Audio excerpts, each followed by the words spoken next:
네, 여러분 안녕하세요. 디지털 경제와 금융 그리고 미래 산업의 모든 것을 알아보는 인포맥스D, 저는 오진석입니다. 자, 오늘은요 업라이즈의 이효석 이사와 함께 진행해 보겠습니다. 안녕하세요. 안녕하세요. 최근에 국내외 경제가 심상치가 않습니다. 우리나라 환율은 물론이고요. 인플레이션 그리고 유럽의 경기 침체까지 상당한 우려가 있다고 하는데 네. 이 가상자산 업계에도 영향이 있지 않을까 이렇게 생각이 됩니다. 그렇죠. 요즘에 가상자산도 대부분 매크로의 영향을 받고 있기 때문에 예. 시장의 관심이 커지고 있는 상황인데 이번 주에는 특히나 잭슨홀 미팅이라고 해서요. 예. 경시 진짜 좋은 곳이거든요. 잭슨홀. 네. 거기서 이제 연준 의장을 포함한 많은 그 중앙은행의 관계자분들이 모여서 회의를 하시는데 예. 거기에서 이제 파월이 어떤 이야기를 할 거냐 여기에 네. 지금 관심사가 모여 있다 이렇게 보시면 되겠습니다. 네, 확실히 거시 경제에 대한 관심이 높아지는 요즘인데요. 특히 투자를 어떻게 어디에 해야 될지가 중요해지는 순간입니다. 저희가 인포맥스 D가 블록이 돼서 세상 속에 연결해 드리도록 하겠습니다. 인포맥스 D 인사이트로 출발하시죠.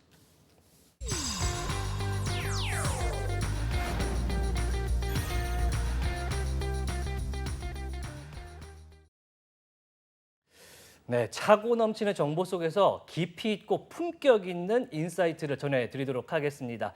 오늘은 어떤 전문가분 만나볼까요? 오늘은 Undefined Labs의 네. 조동현 대표님을 모셨습니다. 반갑습니다. 안녕하십니까? 네, 안녕하십니까.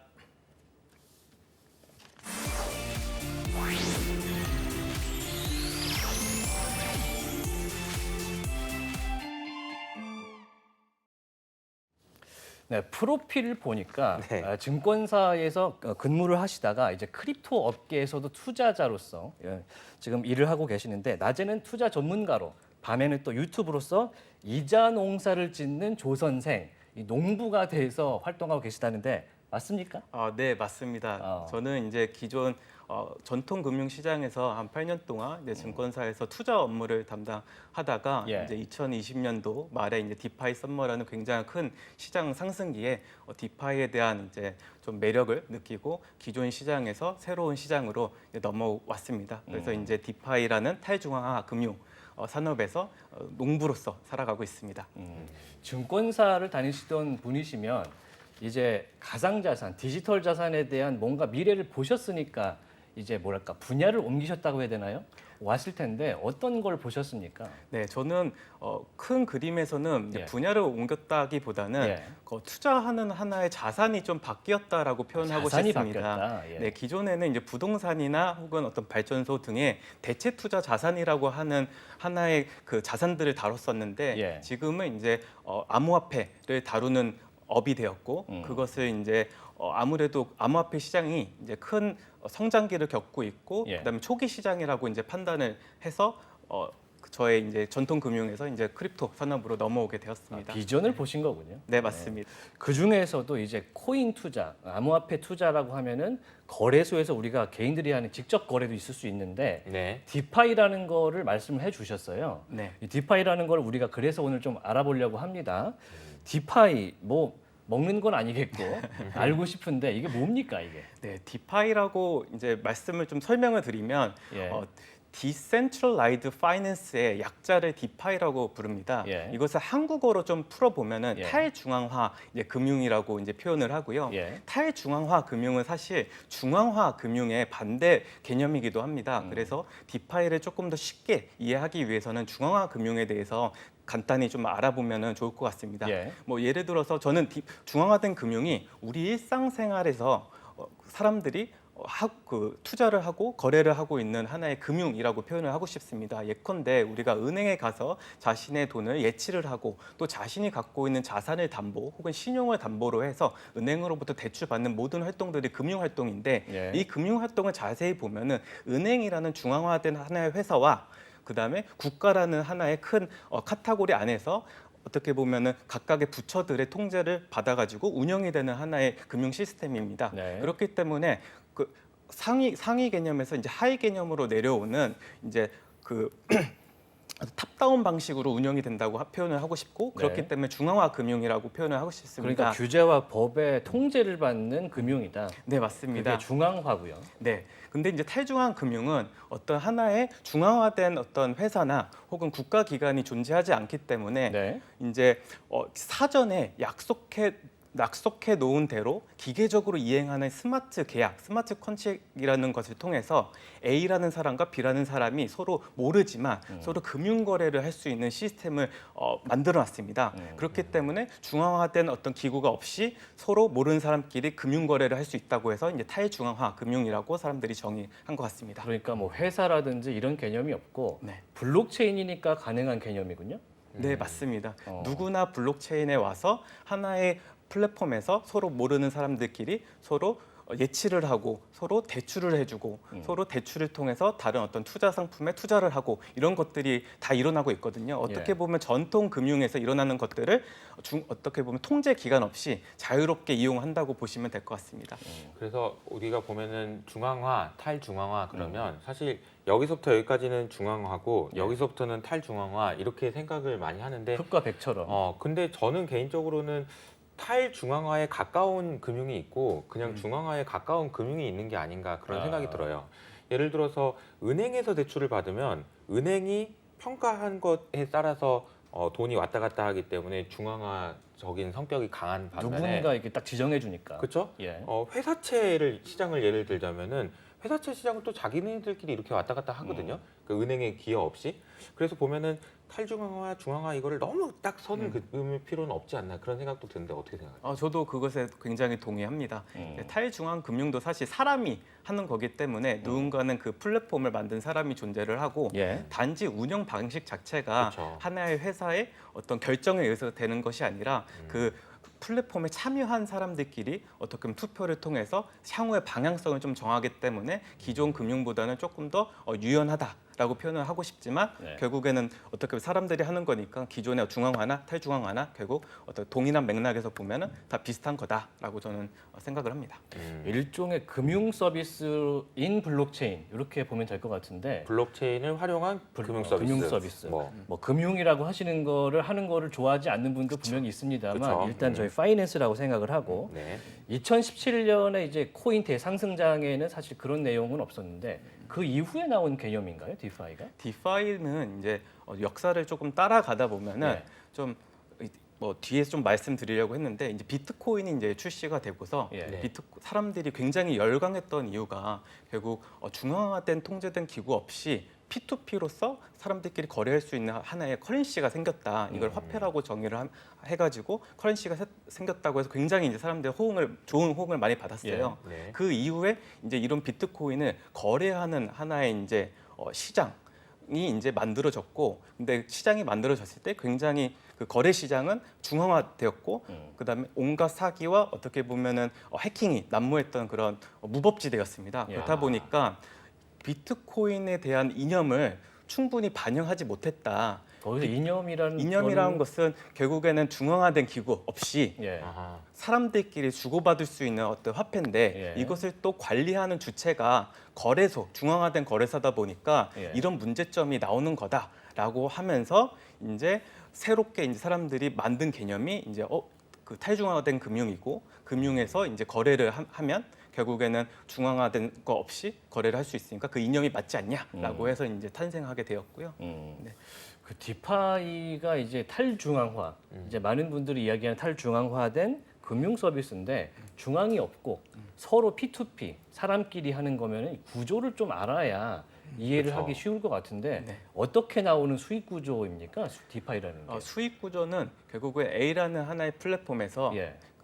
A라는 사람과 이제 B라는 사람이 서로 하나의 계약을 맺게 됩니다. 예. 그래서 A라는 사람이 토큰을 프로토콜에 있는 스테이크라는 하나의 풀에다가 토큰을 집어넣으면은 그 B라는 사람은 거기 있는 스테이크에 있는 토큰을 가지고 대출을 받게 되고요. 예. 그럼 대출을 받은 사람은 이자를 내야 되지 않습니까? 그럼 이자를 제공하면 기계적으로 그 풀 안에서 유동성을 공급한 A한테 이자를 또 주게 됩니다. 네. 이렇게 사실 중간에서 정산하는 매개체가 하나의 회사가 아니라 그냥 기계적으로 사전에 약속했던 내용들, 텀을 그 기계적으로 이행하는 그런 어떤 방식으로 되어 있습니다. 그러니까 뭔가 뭐 사람이 앉아갖고 이거는 이렇게 해야 됩니다라고 하거나 그런 게 없이 아까 말씀하신 계약이라는 것도 우리가 뭘 쓰는 게 아니고 거래를 하는 것 자체도 계약이라고 부르는 거죠. 네, 그렇죠. 처음에 이제 A라는 사람이 여기다 이 하나의 공간에다가 자신의 돈을 넣을 때 네.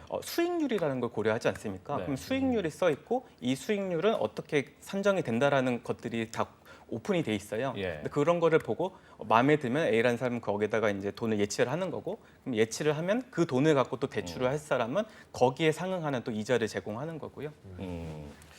그러면 근데 이제 이게 예, 항상 말씀하세요. 우리가 아마 디파이를 이제 들으신 분들이 항상 고민하시고 예. 그 궁금해하시는 게 그럴 거예요.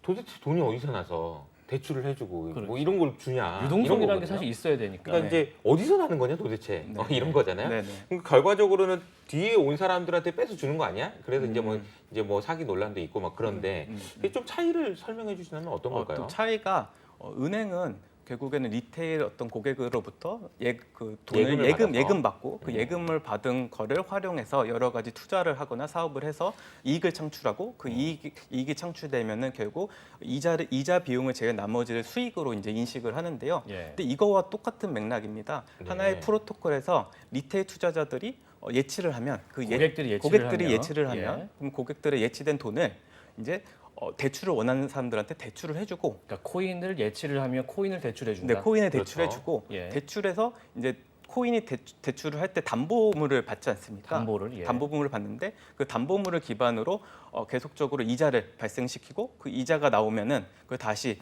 어떻게 보면 대주한테 넘겨주는 역할을 합니다. 근데 그런 걸 보면은 사실 은행하고 좀 다를 바는 없습니다. 어쨌든 간에 뭔가 빌린 돈을 갖고 또 사업을 하시는 분 혹은 투자를 하시는 분이 발생한 수익에서 수익의 원천을 가지고 사실 그 대출을 실행한 대주들한테 이자를 주는 것이니까요. 그 중간에서 뭔가를 결정하고 기준을 잡는 것 자체가 계약으로 맺어져 있는 구조군요. 네, 기계적으로 이행을 하는 그런 방식으로 되어 있습니다. 네. 그렇군요. 굉장히 그러니까 사실 우리가 최근에 이제 금융시장에서 예. 얘기할 때 단기 금리하고 장기 금리 뭐 얘기 많이 하잖아요. 장단기 금리. 그래서 예. 단기 금리가 예금 금리를 얘기하고 장기 금리가 대출 금리를 얘기한다고 하면 이 대출 금리는 경기에 영향을 받거든요. 예. 그러니까 돈 빌릴 사람이 많아야지 이게 올라가는 거예요. 이게 올라갈수록 수익률도 높아지는 거고.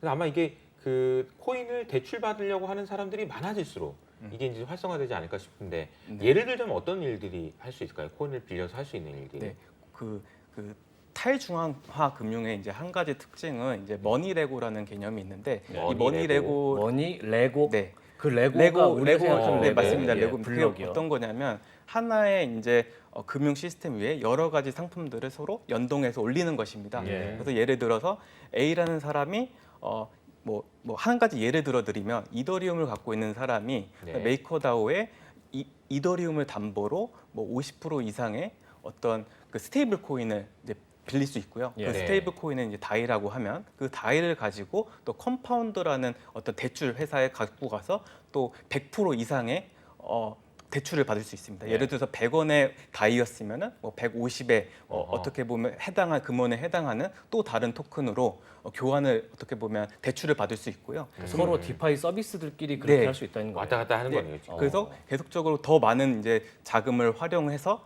또 아까 추후에 말씀드리겠지만 뭐 디파이에만 있는 파밍이라는 것을 통해서 예. 이자를 벌어들이는 그런 투자 활동을 목적으로 대부분 사용을 하고 있습니다. 뭐랄까 어떤 분들은 굉장히 돌려막기 아니냐 이렇게 얘기할 수 있는 부분인데 그거에 대해서 잠시 후에 얘기해 보고요. 네. 디파이 서비스가 굉장히 많은 걸로 알고 있는데 어떤 것들이 좀 유명한 게 있습니까? 디파이 서비스는 정말 최근에 들어서 엄청 많아졌던 것 같아요. 네. 근데 기본 골자를 보면은 토큰을 수합하고 그다음에 토큰을 대출해주고 토큰을 예치하고 그다음에 탈중앙 금융에만 있는 그 파밍 서비스를 제공하는 것을 기본 틀로 하고 있고요.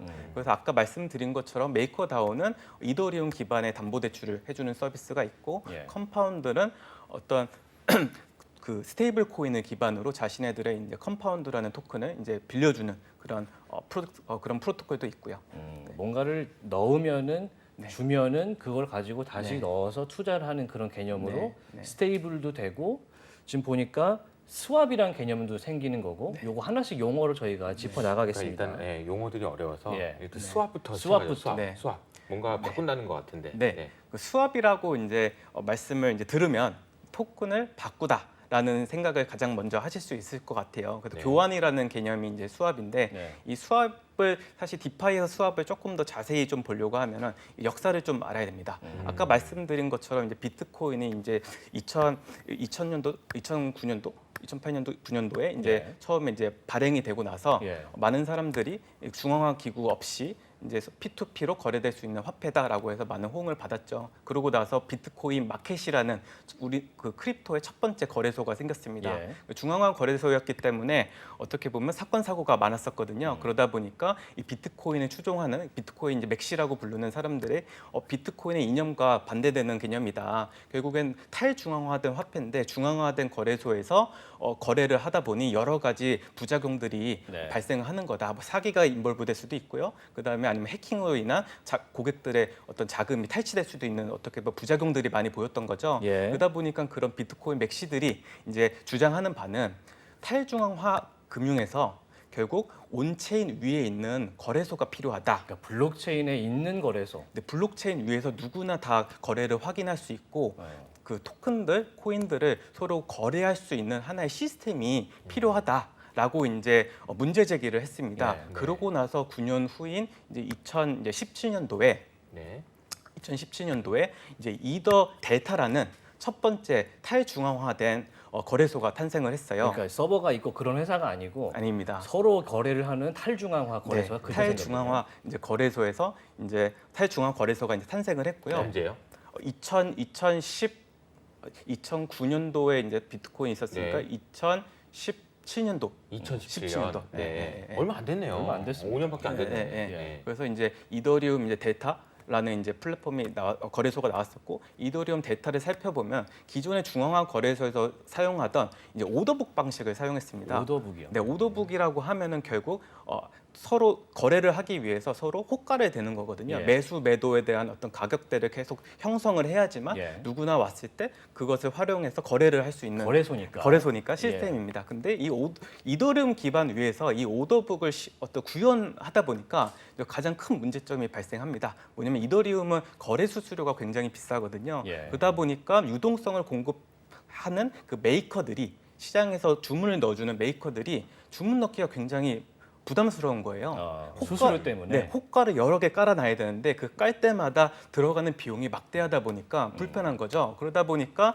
유동성을 공급하는 사람은 자연스럽게 줄어들고 그러다 보니까 거래소의 토큰에 대한 어떤 자산들이 풀이 작다 보니까 결국에는 그 가격 변동이 굉장히 심해졌죠. 결국에는 유저들이 사용할 수 있을 만큼의 서비스로서 발전하지 못했습니다.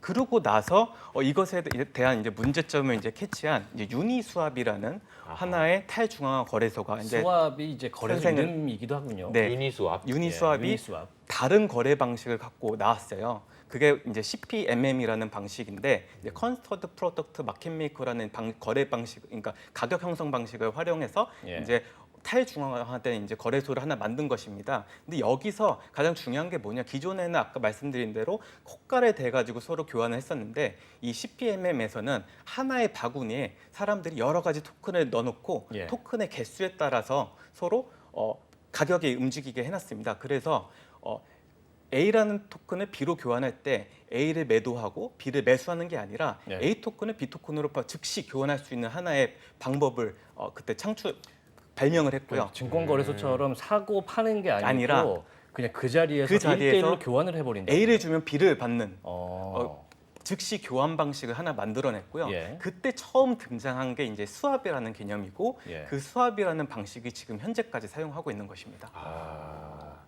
이게 여기서 되게 중요한 포인트 중에 하나가 예. 유동성을 공급한다라는 게 되게 중요해요. 무슨 얘기냐면 시장이 형성되려면 거래가 많이 돼야 되거든요. 네. 거래가 안 되는 자산 같은 경우에는 가격이 너무 급등락할 수 있기 때문에 네. 거래가 많이 될 수 있도록 만드는 게 중요한데 예. 처음에 말씀해 주셨던 문제는 뭐냐면 거래를 만들어 주려고 하는 유동성을 공급해 주는 사람이 돈을 잃게 생겼다는 거잖아요. 그래서 이제 유동성 공급을 못 해줬다. 예. 그런 문제를 해결하기 위해서 유니스왑이라는 곳에서는 그냥 자동으로 바꿔주는 그런 거래를 만들어서 유동성을 유동성 공급을 더 원활하게 만들어줬다. 이렇게 이해를 하시면 될 것 네, 같습니다. 맞습니다. 그러면 그 유니스왑이라는 게 생긴 이후에 고객이라든지 사람들의 참여가 확실히 많아졌습니까? 네, 엄청 참여를 이제 음. 많이 이제 참여도가 엄청 높아졌고요. 예. 이제 이 개념이 이제 뒤에 나오는 이제 파밍하고도 이어지는데 네. 결국에는 이 참여를 하는 방식 자체가 결국 기존 전통 금융의 은행 방식하고 이제 좀 달랐습니다. 예. 뭐 한 가지 예를 들면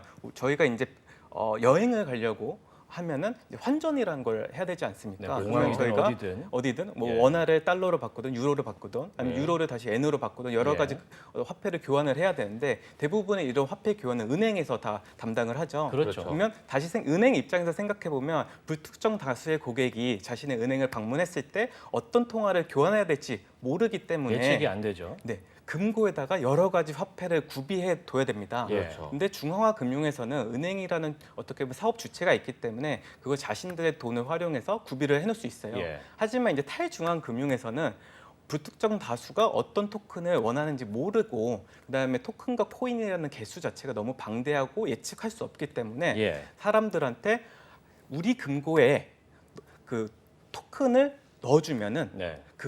그것이 거래로 수합으로 이루어져서 거래 수수료가 발생됐을 때 예. 그 거래 수수료들 참여자들한테 나눠주기 시작했습니다. 음. 그러다 보니까 은행이 하는 비즈니스를 기존 투자자들이 참여를 할 수 있는 시장을 연 거죠. 그러니까 일종의 보상 형태로 또 다른 토큰을 참여자 고객들한테 줬다고요. 네, 보상을 뜯어보면 두 가지로 구분되는데 예. 수합에서 발생하는 거래 수수료가 있고요. 예. 그다음에 은행을 사용한 대가로 인센티브를 받습니다. 수수료가 있고 인센티브가 네, 있고. 그 인센티브를 다 합쳐서 투자자 그 유동성을 공급한 예. 그 금고에다가 토큰을 넣어준 사람들한테 보상으로 준 거죠. 예. 그러다 보니까 어떻게 보면 경제적인 어떤 동기가 생기다 보니까 많은 참여를 일으켰습니다. 확실히 그때부터 이제 디파이라는 단어가 기사에서 많이 나오기 시작한 것 같아요.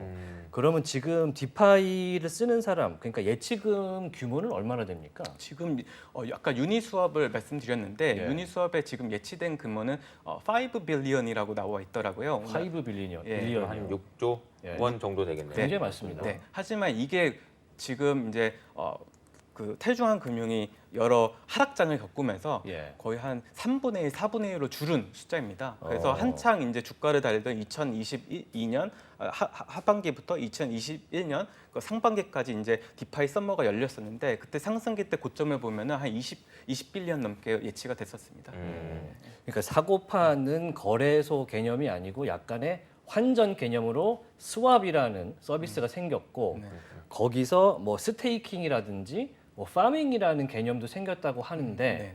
요거까지 좀 정리를 해야 오늘 디파이 네. 용어 정리를 할 수 있을 아, 것 네, 같아요. 맞습니다. 그래 이게 그 들으시는 분이 네. 이게 좀 약간 머리에 쥐가 나기 저도 시작하실 것 그렇습니다. 같아서 그죠? 저 이미 괜찮잖아요. 그렇습니다. 이미 그런가요? 좀 약간 정리를 좀 예, 하고 예. 하고 환기를 하고 넘어갈게요. 넘어가면 네. 좋을 것 같은데 약간 은행 얘기해 주셨잖아요. 제가 또 은행 출신 아니겠습니까? 그렇습니다. 은행에서 이제 그 FX 딜러들이 하는 일을 좀 설명을 드려볼게요. 예. 그러니까 앵커님이 이제 미국으로 여행을 가기 위해서 원화를 가져와 가지고 달러로 바꿔달라고 지점에 가서 얘기를 하잖아요. 예. 근데 그런 사람들이 진짜 많을 거 아니에요, 지점에.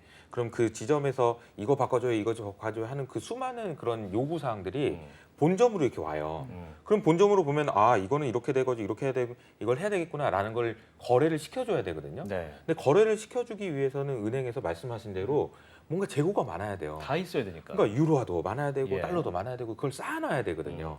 그러니까 그거를 말씀해 주신 건데 근데 그 쌓아놓는 거를 니네들이 하면 니네들한테 보상해줄게라는 그런 개념이 나오면서 이제 거래가 활발해졌다라는 거예요. 그러니까 그 뭔가 그 블록체인 디파이 서비스에는 돈이 없으니까 그렇죠. 고객들이 직접 하면은 갖다 준 만큼 우리가 조금 보상을 줄게 이런 개념이군요. 맞습니다. 그리고 실제로도 보면은 지점에서 거래하는 거랑 본점에서 거래하는 거랑 본점에서 거래하는 게 훨씬 더 싸요. 예. 여기다가 수수료를 받아서 지점에서 하거든. 아, 그 그래요? 수수료만큼을 그 수수료 비싼 이유가 거기 있어요. 본지점에서 하는 거랑 다른데 아무튼 이 수수료만큼을 또 여기다 쌓아준 그 고객들한테 니네들한테 보상해줄게라는 개념이라고 이해를 하시면 되는 거죠. 블록체인이다 보니까 보상 개념이 생기는군요. 네, 맞습니다. 아무래도 그 사용자들의 참여를 유도해야 되다 보니까 그렇죠. 충분한 어떤 동기부여가 있어야 되거든요. 그래서 어떻게 보면 재정적으로 어떤 동기부여를 일으키는 게 가장 참여도를 높일 수 있는 방법이기 때문에 많이들 사용하는 것 같습니다. 자, 그러면 이제 다음 용어로 또 넘어가 볼까요? 파밍 나왔습니다. 아까 앞서서 파밍. 이 파밍이라는 게 농부니까. 게임 용어기도 하고 네. 농부시다고 하니까 네. 이 파밍 관련이 있을 것 같아요. 네, 이제 파밍이라고 이제 하는 단어는 한국말로 보면 농사를 짓다 네. 아니겠습니까? 농사를 짓는다는 의미를 조금 더 좀 살펴보면은 씨를 뿌리고 어떻게 보면 결과물을 어떻게 보면 농사를 지은 어떤 농작물을 수확한다라는 또 의미가 있습니다. 네. 근데 이런 어떤 일련의 그 모습이 디파이에서 유동성을 공급하는 행위와 네. 그다음에 아까 말씀드린 그런 거래 수수료와 리워드를 받아가는 행위가 꼭 농사를 짓는 행위와 비슷하다고 사람들이 생각을 했습니다. 아, 씨를 뿌리는 행위를 유동성 공급이라 본 거고요. 네. 그다음에 수수료를 받는 행위를 농작물을 수확한다는 의미로 받아들였어요. 그래서 외국에서 이거는 농사 짓는 거랑 똑같으니까 이제 파밍이다라고 이제 정의를 내렸고요. 예. 근데 이거는 어떻게 보면 이름이 갖고 있는 하나의 의미를 말씀드린 거고, 근데 기능적인 어떤 파밍의 정의를 좀 말씀드리면 아까 앞에서 말씀드린 것처럼 탈중앙화된 거래소에 토큰을 유동성을 공급해주면 유동성을 공급한 대가로서 거래 수수료 및 리워드를 준다고 하지 않았습니까? 네. 그 리워드를 받아가는 행위를 그냥 하나의 파밍이라는 상품으로 출시를 한 겁니다. 게임에서 보면은 파밍이라는 단어가 미션을 완료를 하면 아이템을 주면 그런 거를 이제 줍줍 주워가는 행위를 파밍이라고 하거든요. 네. 비슷하다고 볼 수가 있겠네요. 네, 맞습니다. 네. 그 줍줍해서 어떻게 보면 다시 자기의 어떤 다른 용도로 가치를 예. 창출할 수 있는 용도로 사용하는 그런 것들이죠. 네. 그러면은 그 주운 거를 수익으로 바로 돌리는 겁니까? 아니면 또 예치를 한다거나 그런 걸 하는 겁니까? 보통은 이제 또 예치를 해서 받은 거를? 지속적으로 복리 효과를 내기 위해서 계속 예치를 합니다. 그렇군요. 네네네. 그러면은 스테이킹은 뭡니까? 스테이킹은 간단히 얘기해서 은행의 예치 서비스와 굉장히 유사합니다. 네. 은행에서 저희가 월급을 받고 그 월급의 일부분을 은행에 예치를 하지 않습니까? 예. 그럼 예치를 하게 되면 이자를 받고요. 예. 근데 스테이킹도 똑같이 그 가상화폐를 탈중앙화 거래소에 예치를 하게 되면 예. 그거에 따른 이자를 받아요. 예. 하지만 이 크립토, 이 가상 탈중앙화 금융에서 부르는 스테이킹은 조금 더 넓은 의미에서 사용을 합니다. 예. 예치뿐만 아니라 예를 들어서 레이어 1이라고 하는 예를 들어서 이더리움이 최근에 가장 이슈가 된 게 이더리움 머지였는데 네. 결국에는 뭐냐면 POW로 운영하던 거를 POS로 이제 전환한다라고 해서 큰 어떤 그것도 좀 네, 용어가 예, 어려우니까 예. 다시 그냥 간단하게 말씀을 드리면 트랜잭션을 검증하는 수단으로서도 스테이킹이라는 단어가 쓰이고요. 예. 네. 그리고 또 하나는 하나의 어떤 프로토콜의 거버넌스 투표에 활용되기도 합니다. 그래서 사람들이 자신들이 이제 한 A라는 프로토콜에서 발행한 코인을 스테이킹을 해놓으면 그만큼 의사결정을 할 수 있는데 참여할 수 있는 투표권을 가져가거든요. 그래서 스테이킹이라는 개념은 총 3가지로 좀 사용되고 있습니다. 그럼 파밍이랑 스테이킹을 비교해 보면 좀 더 넓은 의미라고 보면 되나요? 네. 파밍과 스테이킹을 비교해서 설명해 주신다면 어떤 네, 차이가 있을까요? 파밍은 금고에다가 여러 가지 유동성을 이제 공급해주는 행위고요. 예. 근데 스테이킹은 그 유동성 공급보다는 아까 말한 하나의 그 블록체인에서 그 합의를 이뤄내는 그런 합의를 검증하는 그러니까 밸리데이터라고 하는데 그 합의 증명 방식에 참여하는 용도로도 사용이 되고 그다음에 사업 방향성을 정하는 어떻게 보면 하나의 그 의사결정 투표 권한을 갖고 있는 것이죠. 스테이킹은 예, 예. 약간 정책 운영하는 정책에도 예. 참여할 참여할 수 수 있는 있고, 예. 그런 행위가 스테이킹인 것이다. 네, 보통주 같은 거죠. 아, 예, 보통 예, 예. 그러니까 주식이랑 네, 좀 주식이랑 비슷한 같은 거죠. 느낌인 것 네, 같아요. 주식을 갖고 있으면 그렇게 참여를 할 수 얘기하시네요. 있으니까요. 예. 네. 의결권이 있으니까. 네, 의결권이 요거는 있습니다. 약간 예금 성격하고는 다른 거죠. 근데 예금 성격하고는 조금 다릅니다. 예. 근데 예금 성격하고 다른 이유는 뭐냐면 스테이킹 암호화폐를 스테이킹해서 거기서 나오는 어떤 이자의 그 출처를 보면은 대부분 스테이킹은 마케팅 용도로 사용하는 비용들이 되게 많습니다. 예. 왜냐하면 탈중앙화 거래소끼리 서로 경쟁을 해야 되다 보니까 고객 유치가 필요하고 예. 고객 유치가 필요하다 보니까 더 많은 어떤 마케팅 비용을 주게 되는데 그 주는 방식을 대부분 스테이킹을 활용하고 있습니다. 예를 들어서 A라는 플랫폼이 A라는 토큰을 발행을 하고 그 A라는 토큰을 자신들의 그 토큰을 구매를 해서 자신들의 플랫폼에다 예치를 하게 되면 예. 더 많은 그 투자 수익을 주는 것이죠. 어떻게 보면은 용도 자체가 근데 이제 예금 자체는 사실 은행에서 그 추후 있을 사업에 대한 어떤 수익의 일부분 비용을 처리해서 주는 것이지 않습니까? 그래서 약간 좀 다른 개념인 것 같습니다. 저희가 지금 얘기하고 있는 거는 고객 입장에서 디파이 서비스를 이용할 때 거기다가 예치를 한다? 그런 개념을 설명하고 있는 반대로 금융이라고 하니까 네. 받아오는 것도 있어야 될 거 아닙니까? 대출. 그치. 중간에 네, 뭐가 네. 있으면 돈을 넣으면 가져가서 쓰는 사람이 있을 네, 거잖아요. 누군가 네. 그걸 가져가 쓸 텐데 네. 대출도 있어요. 네, 대출도 있습니다. 어. 이제 탈중앙화 금융 대출은 이제 랜드라는 단어를 많이 사용을 합니다.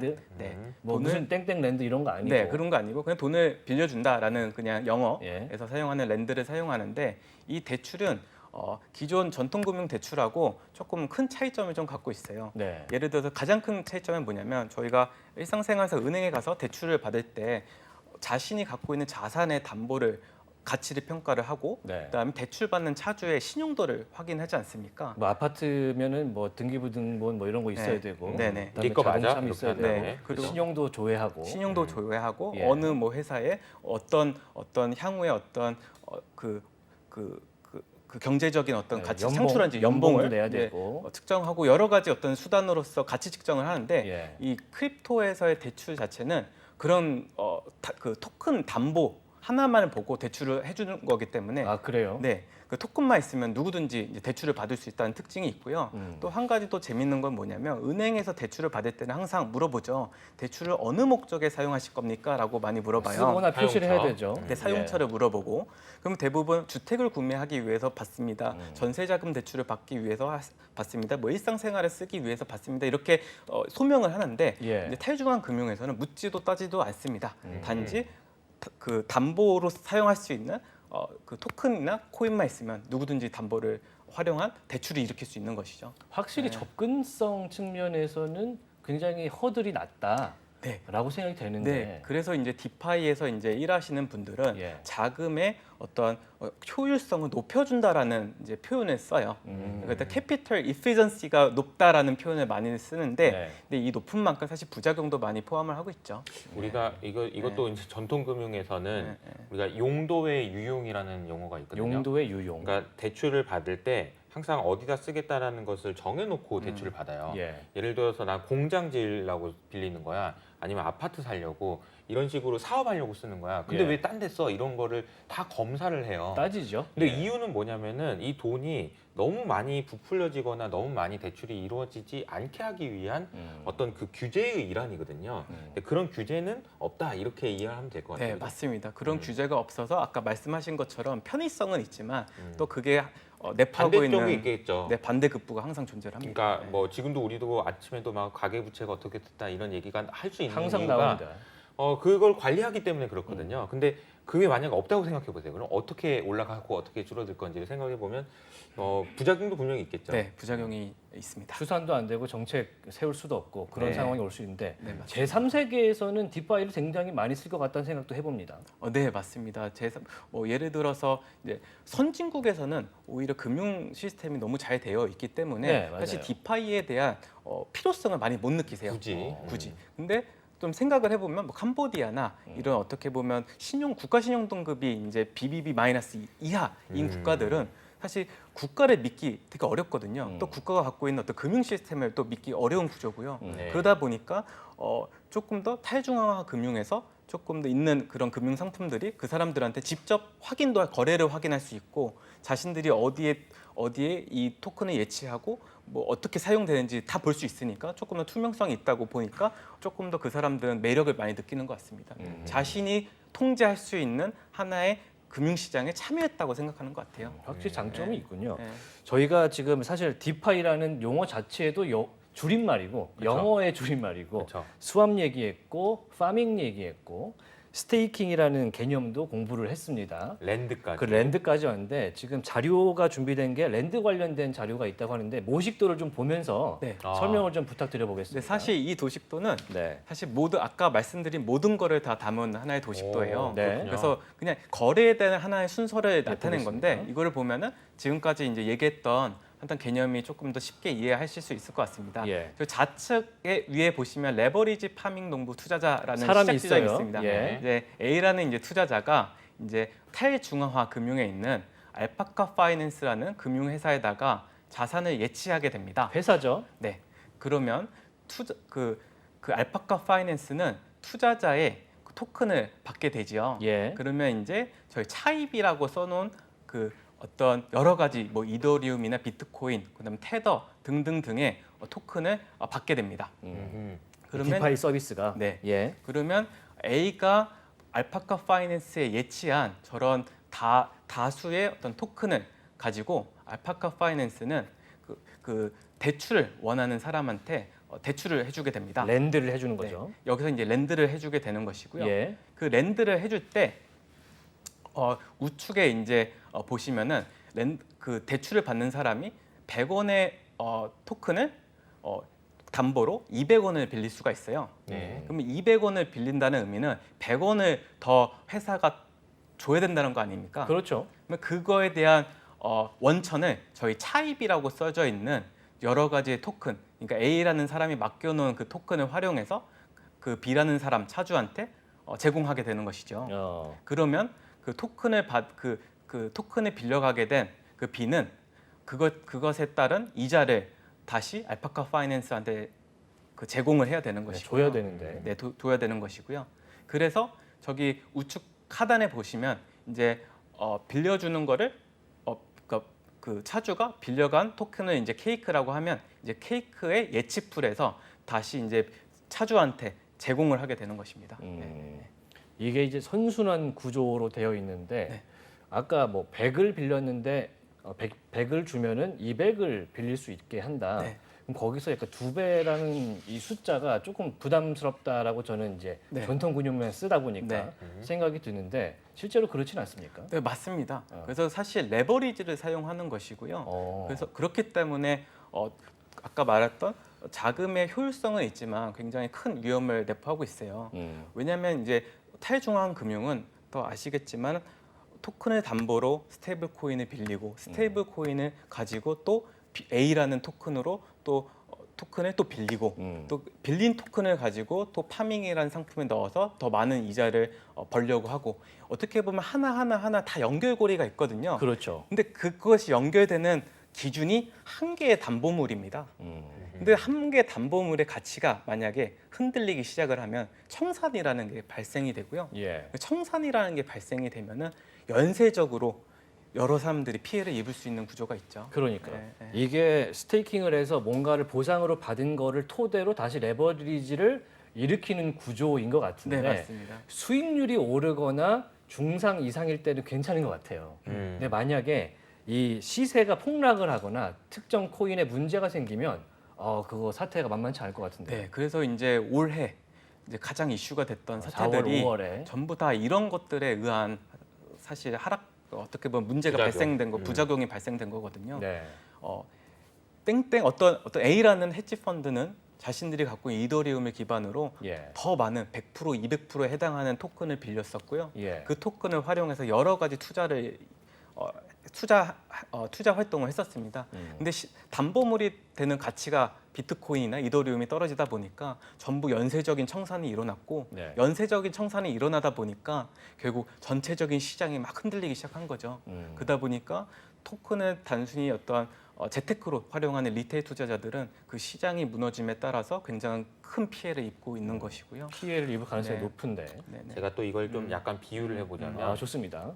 비트코인이나 이더리움 같은 어떤 그 전통, 그러니까 그 안에서는 되게 잘 알려져 있는 자산을 담보로 레버리지를 일으켜서 투자한 거를 부동산으로 비유할 수 있을 것 같아요. 부동산으로. 그러니까 우리도 지금 부동산 가격이 하락하는 것을 무서워하는 이유가 부동산을 담보로 해서 대출이 진짜 많이 나갔잖아요. 그러니까 예를 들어서 부동산 10억짜리 부동산을 담보로 맡겨놓고 8억을 대출 받았단 역대 말이야. 최대 수준이었죠. 근데 10억짜리 부동산이 6억, 8억이 되고 6억이 되면 은행 입장에서는 돈을 돌려달라고 할 수밖에 없거든요. 네. 이게 이제 레버리지가 아니고 디레버리징이라고 하는데 그 돈이 회수가 되면서 그러니까 와장창장 이거 돈을 갚아야 되는 사람은 어떻게 하겠어요? 다른 자산을 팔아야 되잖아요. 그렇죠. 그러니까 연쇄적으로 이제 안 좋은 영향을 주면서 그러니까 먼저 크립토 시장이 많은 어려움을 겪었다 이렇게 생각할 수 있을 것 같아요. 네. 그래서 이제 부동산 얘기를 해주셨는데 부동산은 결국에는 대출을 해준 은행들이 그쵸. 가치 평가에 따라서 이거를 금매로 경매를 통해서 처분을 안 할 수도 있지 않습니까? 그렇죠. 사람들이 하는 거기 맞아, 때문에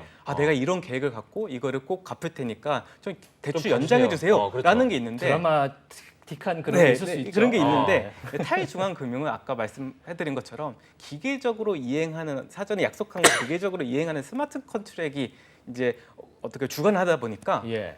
어떻게 보면 자비라는 게 없어요. 얄짤없군요. 정이라는 게 없습니다. 어. 그냥 이게 아니면은 아닌 거기 때문에 예. 그냥 강제로 시장에 대량의 어떤 토큰들을 출하하게 돼 버리죠. 그러다 보니까 가격이 20%, 30%, 40% 무너질 수밖에 없는 현상이 발생되는 거예요. 전화해가지고 예. 사장님 좀 대출 갚으세요 그러면은 한 이틀만 말미를 좀 줘. 예. 이런 게 안 된다는 거예요. 주관적인 그렇죠. 판단이 안 그런 게 되는 없어. 거죠. 전혀 없습니다. 아 그래요? 그러면 네. 하루만 네. 더 드리니까 그때는 꼭 갚으세요? 이런 게 없다는 거죠. 컴퓨터는 그냥 하고자 냉정합니다. 하는 대로 하니까. 그렇죠, 냉정합니다. 그렇죠. 아, 원래 그렇게 태생 되는 자체가 결국 서로 모르는 사람들끼리 신용 없는 사람들끼리 금융 거래를 하게 만들다 보니까 예. 어떻게 보면 기계적으로 이행하는 그런 어떤 프로토콜에 의해서 이제 어떻게 보면 운영이 되다 보니까 근데 그런 상황이 이런 발생하는 것 문제가 같아요. 우리가 확인이 됐어요. 어쨌든 이런 문제가 있었다. 음. 그러면 개선될 수 있는 방향을 가려면 뭐가 필요하고 이렇게 될까요? 이게 앞으로는 어떤 식으로 바뀔까요? 앞으로는 이게 뭐 저는 이제 뭐 탈중앙화 금융에 관련해서 이제 일을 하지만 점점점 중앙화될 수밖에 없을 것 같아요. 아, 중앙화는 어쩔 수 없는 것이다. 네. 디파이 농부님께서 네. 탈중앙화가 앞에 D를 아니라 빼야 될 것 같은데. 네. 그러니까요. 언디파인데 네. 왜요? 왜냐하면은 결국 탈중앙화 금융에서 나온 상품들이 이제 결국 하나의 담보를 가지고 결국 여러 개의 대출을 일으켜 갖고 이제 이게 상승할 때는 괜찮았는데 예. 하락장이 오니까 문제가 발생되지 않았습니까? 예. 그럼 결국에는 그 은행이라는 것의 어떤 지급 준비 금들에 대한 어떤 비율들을 사실 마련을 이제 탈중앙 금융에서도 하려고 하고 있어요. 지급 준비율을 준비하라. 근데 은행 다시 그 단어를 한번 생각을 해보면 네. 은행은 국가에서 정해놓은 어떤 규제가 있죠. 규제가 있어요. BSI라고 하는 딱 네, 정해진 틀이 있죠. 틀이 있어요. 예. 그래서 그만큼 항상 수준을 유지해야 되는데 어떻게 탈중앙 금융은 처음에는 그런 게 없었거든요. 근데 이런 거를 만들어야 된다는 주장이 나오기 시작하는 거는 결국 사람들이 결국 그것에 대한 수치를 이제 보게 될 것이고 그 수치를 관장하는 하나의 기구가 분명히 생길 거예요. 그게 탈중앙화된 어떤 다오라는 개념으로 생길 수도 있지만 예. 어쨌든 간에 누군가는 책임을 지고 관장하는 주체가 생길 거라 저는 생각을 하거든요. 네. 그러면 이게 과연 탈중앙 금융일까라고 생각해 보면 조금은 어떻게 중앙화된 금융으로 좀 변할 수 있는 거 아닌가. 그래서 제가 서두에 질문을 드렸던 게 네. 너무 탈중앙화 아니면 중앙화야 이렇게 생각할 필요는 없다라는 거예요. 네, 맞습니다. 그러니까 너무 이쪽으로 갔으면 약간 이쪽으로 올 수도 있는 거다 이런 식으로 네.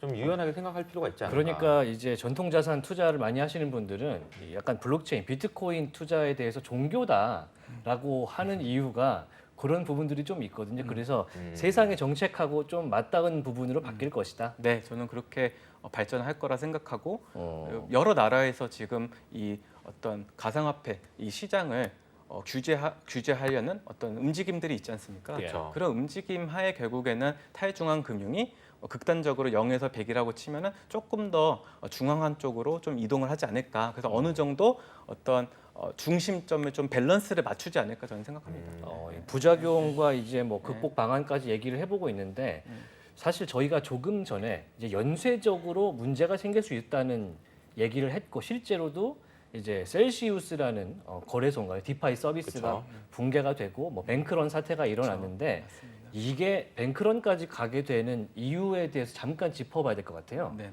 그 개념을 정확하게 모르시는 분들이 많거든요. 네네. 되게 간단한 논리인 것 같아요. 예. 결국에는 A라는 셀시우스라는 하나의 어떤 프로토콜에다가 예치를 한 사람들의 마음은 서비스에다가 예치를 한 사람들은 이자를 받기 위해서 예치를 한 거잖아요. 네. 그렇죠. 또 그 어떤 그 프로토콜은 결국 누군가한테는 토큰을 대출을 해주면서 이자를 이제 받고 이런 행위들을 하는 거고, 예. 그다음에 또 자신들이 이제 투자한 어떤 투자 활동을 하면서 이제 얻은 수익을 좀 나눠주는 그런 어떤 서비스인데 예. 결국 자신들이 투자했던 것들에 대한 가치가 점점 사람들이 떨어지는 게 보니까, 그러니까 회사가 투자한 어떤 투자 성과가 안 좋다는 걸 어떻게 보면 간접적으로 알게 되니까 자신의 돈을 빼고 싶은 거예요. 근데 일종의 뱅크런이죠. 네, 그 뱅크런이 일어나는 겁니다. 그리고 내가 예치한 거 돌려줘라고 했는데 이 예치한 돈은 저기 어딘가에 또 대출 서비스를 하고 있고 더 어딘가에 모르는 어떤 묶여 있는 자산에 있을 거거든요. 예. 그래서 바로 유동할 수 있는 사실 준비금이 없는 거죠. 그러다 보니까 사실 뱅크런이 일어나는 거고, 그렇기 때문에 이번 사태에서 느낀 거는 탈중앙화 거래소도 어느 정도는 지급 준비금을 마련해야 되는 거 아닌가라는 의문이 제기가 그 됐어요. 현재는 검증기관이라는 게 네. 없는 거죠. 네, 없습니다. 네. 필요하겠네요. 근데 그러면. 이게 저는 이걸 얘기를 들으면서 과거에 예. 미국의 은행 연준이 탄생하는 시기랑 되게 유사해요. 이게 음. 무슨 얘기냐면 연준이 탄생하기 전에도 똑같은 문제가 있었습니다. 음. 정말 수없이 많은 은행들이 각자 알아서 대출해줬어요. 음. 근데 은행이 대출해줘가지고 어디 은행 돈 받으러 갔더니 산의 주소로 갔는데 아무것도 없는 거야. 예. 이런 사기들이 진짜 많았어요. 음. 그래서 이런 은행들을 내가 책임져 줄게 하고 나타난 게 이제 연준이거든요. 음. 이제 그런 것처럼 이제 조금 더 규제 안으로 들어와야 다시 신뢰를 회복하고 좋아질 수 있다. 이런 얘기를 네, 해주시는 게 아닌가 맞습니다. 싶습니다. 네, 맞습니다. 뭐 뱅크런까지 가면은 너무 암울하니까 사실 디파이의 투자자분들이 디파이라는 서비스를 알게 되고 투자하는 이유가 수익률 때문이지 그렇죠. 않습니까? 네, 네. 맞습니다. 수익률이 얼마나 나길래 대체 디파이를 찾습니까? 디파이의 수익률은 사실 토큰의 가격과 예. 그다음에 그 서비스에 참여하는 사람들의 숫자 등등을 고려해서 사실 수익률이 결정이 되는데요. 네. 대부분의 이제 상승장 때는 뭐 200%, 300% 하는 200%요? 예금도 있었었고, 그다음에 30%, 40%의 대출 이자를 주는 그런 상품도 있었습니다. 대출 이자만 3, 40%. 네. 아하. 근데 지금 하락장을 겪고 있는 현재도 사실 뭐 5%, 6%의 이자를 주는 그런 프로토콜들은 존재하고요. 네, 네. 사실 그러면 전통금융하고 별반 다를 바가 없다고도 생각이 되는데 그럼에도 디파이를 써야 될까요? 디파이를 이제 사용하는 이유는 뭐 여러 가지 이유가 있을 것 같아요. 아까처럼 그 자본의 효율성을 높여주기 때문에 결국 자신의 투자금을 레버리지를 활용해서 이제 투자하는 목적으로 사용하는 것도 있을 것 같고요. 또 아무래도 그 서로 그러니까 그 자금의 이동이 좀 편하다 보니까 예. 뭐 예를 들어서 한국에 있다 미국에다가 이제 달러를 보내려고 하면은 은행을 통해서 수많은 기간에 어떻게 보면 수많은 어떤 좀 시간을 통해서 보내야 되지 않습니까? 네. 근데 이제 가상화폐 자체는 바로 그 자리에서 보내면 뭐 한 5분 안에 다 들어오거든요. 그리고 네. 그런 편의성이 있기 때문에 계속 활용하는 것이고 그거를 이제 또 투자로서도 활용하는 것 같습니다. 이게 사실은 뼈 때리는 얘기인 게 예. 금리 별 차이 없는데 꼭 해야 됩니까? 예. 이 질문이 왜 의미가 있는 질문이냐면 우리가 파밍이라고 얘기를 했잖아요. 네, 맞습니다. 그러니까 농사를 짓는 거라고. 이자를 걷어가는 거. 그렇죠? 근데 농사를 짓는 거 생각하면은 리스크가 없는 것 같지만 리스크가 많죠. 비가 오고 풍년이 오고 맞습니다. 흉년이 오고 리스크 많잖아요. 네, 홍수도 나고. 파밍 자체도 되게 리스크한 행위거든요. 그래요. 맞아요. 그래서 이 디파이에 투자하는 것도 생각보다 큰 리스크가 있는데 리워드, 그러니까 내가 받을 수 있는 돈이 별로야? 그럼 굳이 내가 왜? 이렇게 될 거란 말이에요. 네, 맞습니다. 게다가 지금 금리가 올라가고 있잖아요. 그렇죠. 이게 더 올라가면은 상대적으로 이게 덜 좋아지는 것도 있을 것 맞습니다. 같아요. 네, 투자 상품으로서 매력이 이제 떨어지고 있는 거는 사실입니다. 아무래도 리스크가 굉장히 큰데 사실 돌아오는 수익이 작다 보니까 사실 많은 이탈이 발생하고 있는 건 사실이고요. 예. 그렇기 때문에 아까 말씀드린 이제 20조 원이 넘는 예치금을 갖고 있었던 유니스왑도 지금 현재 5조밖에 남지 않았어요. 많이 쪼그라들었네요. 네, 많이 쪼그라들었습니다. 예. 그런 걸 보면 아까 말씀하신 것처럼 투자 상품에 대한 하나의 어떤 매력은 못 느낀다. 하지만 이 블록체인은 향후 다가올 미래를 준비하는 하나의 산업이고 가장 큰 어떤 업사이드가 있다고 이제 생각하는 투자자들이 참여하는 시장이거든요. 네. 그러다 보니까 지금 당장 어떻게 보면 은행에서 주는 이자만큼 못 받지만 이게 추후에는 더 높아질 가능성이 있다라고 이제 생각이 들어서 그런 어떤 기대감에 많이 참여할 수도 있는 것 같습니다. 네. 어떻게 보면은 방금 전에 제가 말씀드렸던 예. 그 논리로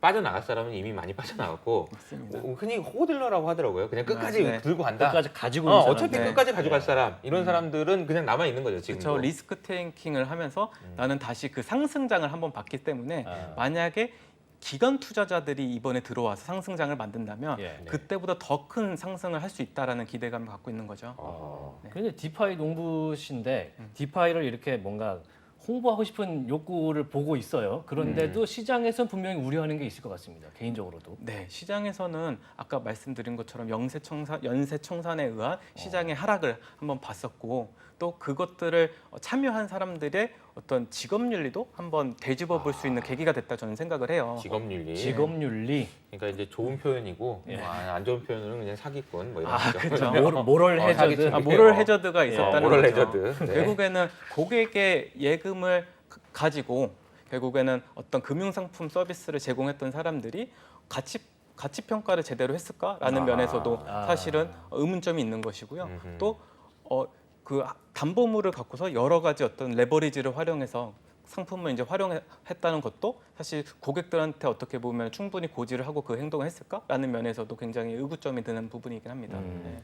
워낙에 시세가 왔다 갔다가 심한 그런 시기이기 때문에 확실히 어떤 투자를 어떻게 해야 되는지가 중요한 것 같아요. 네. 이 타이밍에서 이 건전성이 좀 높다고 해야 될까요? 디파이 서비스를 하고 싶다면 어떤 걸 보고 선택을 해야 될까요? 저는 이제 디파이 서비스에 이제 좋은 상품을 이제 평가하는 잣대는 아무래도 그 상품을 운영하는 팀을 봐야 된다고 생각을 합니다. 팀을 봐야 된다. 팀을 봐라. 네, 결국엔 사람이 만드는 거기 때문에 그 예. 사람이 어떤 경력을 갖고 있고 어떤 커리어가 있으며 또 어떤 성과를 만들어내는지 꼭 볼 필요가 있어요. 그래서 뭐 예를 들어서 지금 이제 저는 디파이 시장이 앞으로 좋아질 거라고 저는 생각을 하는데 네. 그 중에 한 가지 이유가 뭐냐면 뭐 수많은 사람들이 그 기존 전통 금융에서 일을 하다가 디파이로 넘어오고 있거든요. 예. 더 좋은 서비스를 만들려고 노력을 하고 있어요. 그러다 보면은 결국 전통 금융하고도 어떻게 보면 질적으로도 높은 대등한 관계의 상품을 앞으로도 막 낼 수 있지 않을까 그런 어떤 기대감은 있고요. 조 선생님도 넘어가셨고요. 네, 저도 조 넘어갔고요. 선생님을 포함한 많은 많은 분들이 넘어가서 그렇지만 이게 뭐 양분할 수 없는 시장이기 때문에 그게 뭐 넘어갔다라고 표현하기는 좀 어렵지 않습니까? 네, 맞습니다. 네. 아무튼 간에 뭐 디파이라는 서비스가 이 시장이 커지는 거는 분명하기 때문에 양적으로 질적으로 좀 성장할 때 조 선생님께서 네네. 도움을 주시면 좋을 것 같고 그렇죠. 가상자산에 투자할 때 뭐 디파이를 포함해서 모든 가상자산 투자자분들이 최근 이 시기에 이 크립토 윈터에서 뭘 보면서 투자를 했으면 좋겠다 이런 부분이 있다면 좀 마지막으로 네. 부탁을 드려볼게요. 저는 이제 투자자분들이 디파이라는 어떤 상품을 이제 좀 대하실 때 높은 수익만 보지 않았으면 좋겠어요. 아무래도 디파이는 규제하는 사람이 없기 때문에 되게 위험한 곳이거든요. 네. 누군가 사기를 칠 수도 있는 것이고요. 그렇죠. 그렇기 때문에 투자하는 분들이 굉장히 잘 공부를 해야 됩니다. 그리고 남이 준 정보를 고지곳대로 믿고 투자를 하면은 큰일 나는 시장이 디파이거든요. 예. 왜냐하면 시장이 만들어진 지 얼마 되지도 않았어요. 예. 2017년도에 처음으로 만들어진 시장이기 때문에 아직 10년조차 안 됐었거든요.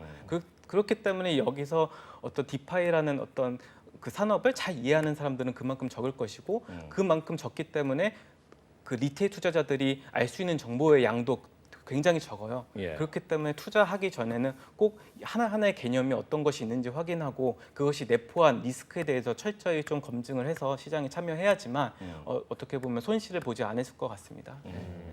확실히 그 안전성에 대한 내용이 답보가 돼야 될 것 같아요. 그럼요. 위험하다라는 것을 기본적으로 알고 있어야 된다는 네. 거예요. 이게 되게 위험하다는 거. 그리고 거버넌스 토큰에 대한 이야기도 좀 해주시면 좋을 것 같은데. 네, 그 좋습니다. 이제 네, 거버넌스 토큰이라고 하는 것은 이걸 몰라서 많이 당한다 이런. 얘기예요. 그렇죠. 대부분의 이제 탈중앙 금융에서 서비스를 제공하는 회사는 예. 이제 토큰이라는 것을 발행을 합니다. 근데 네. 토큰이라는 것을 발행할 때 어떤 개념으로 발행하냐면 주식 같이 이제 발행을 해요. 그렇죠. 결국에는 이 토큰을 갖고 있으면은 우리의 의사 결정에 참여를 할 수 있다. 즉 거버넌스에 참여를 할 수 있다는 그러니까 명목하에 이름은 거버넌스 토큰인데 정책 참여 토큰 같은 거군요. 네, 그렇죠. 네. 그래서 거버넌스 토큰 이름 주식이랑 하에서 비슷한 거예요. 네, 주식처럼 이제 사람들한테 이제 판매를 합니다. 예. 그러면 이제 그거를 이제 매수하는 사람들은 그 하나의 그 서비스를 제공하는 회사의 비전을 보고 투자를 하는 거예요. 근데 여기서 이제 한 가지 문제점이 발생하는 게 뭐냐면 전통 금융에서는 회사가 발전하면은 결국에는 수익이 발생이 되고 수익이 발생하는 배당이라는 개념으로 어떻게 보면은 다시 환원시켜 주시지 어떻게 보면 수익을 다시 돌려주지 않습니까? 맞아요. 근데 이 암호화폐의 거버넌스 토큰은 아직까지 그런 체계가 있지 않습니다. 아, 그렇기 때문에 막연히 의사결정에 참여를 할 수 있지만 사실 수익으로서 봤을 때는 돌아오는 게 없을 수도 있죠. 단지 이 회사가 잘 돼서 큰 성장을 해서 이 주식이 올라가길 결국 캐피탈 게인에 대한 이익만 바라보고 투자를 해야 되는 거거든요. 근데 이런 개념을 잘 모르시고 뭐 저기서 나오는 어떻게 보면 하나의 서비스에서 나오는 수익을 나한테도 주겠지라는 생각으로 거버넌스 투자를 하시는 분들이 있어요. 수치만 보고. 네, 왜냐하면 굉장히 많은 자금이 몰리고 은행처럼 거기서 뭐 0.1%만 수수료 떼가도 엄청난 금액이지 않습니까? 네. 근데 그거를 거버넌스 토큰을 가진 사람들한테 나눠줄 거라고 생각하는데 사실 지금 나눠주고 있지 않고요. 계속 재투자를 한다는 명목으로 회사를 키우고 있습니다. 네, 그렇기 때문에 당장 단기적인 수익을 원하는 사람들이 거버넌스 토큰에 투자를 하게 되면은 기대했던 것만큼 큰 수익을 얻지 못할 가능성이 크고요. 단지 주식을 투자하는 마음으로 이 회사가 더 커질 거야, 이 탈중화된 금융, 은행들이 더 커질 거라는 믿음 하나에서 투자를 하시게 되면 롱텀의 어떤 비전을 갖고 투자하게 되면 좀 적절한 것 같습니다. 네. 이게 뭐 투자를 할 때 두 가지 이유 때문이거든요. 하나는 가격 상승에 대한 기대고 하나는 배당. 얘가 돈 벌면 나한테도 좀 떨어주겠지. 그렇죠. 이걸 이제 거위 농부에 비유하시는 분도 있더라고요.